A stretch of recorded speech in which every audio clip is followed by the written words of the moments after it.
everyone! I'm Carla Bermudo Carnisi. Ako ang inyong girl on the street. Aniya nasab ko para magsamok-samok sa to mga friends. Ilabi na kay napabalita nga isira ang MO2. Ali, atong sayran ko sa reaction nila niini.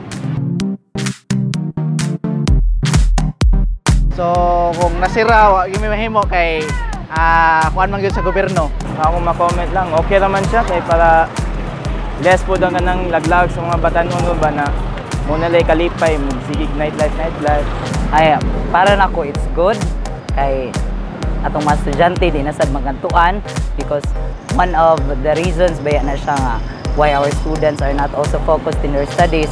Instead of doing their homework, instead of doing their thesis, they're also going to bars like MO2. Wa may problema ana sila sa ilagurong business mag-uul sila pero sa kami mga batanon ron okay ra jud namo kay syempre wa pa mi sa mi kaadto nya mas nindot na ba para ang mga batanon mo focus na lang sa eskwela di na guys magtagay.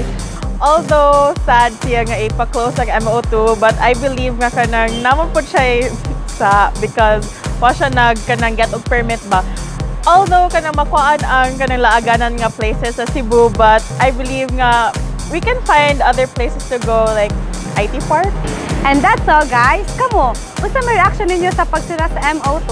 Let us know in the comment section below and don't forget to like and share.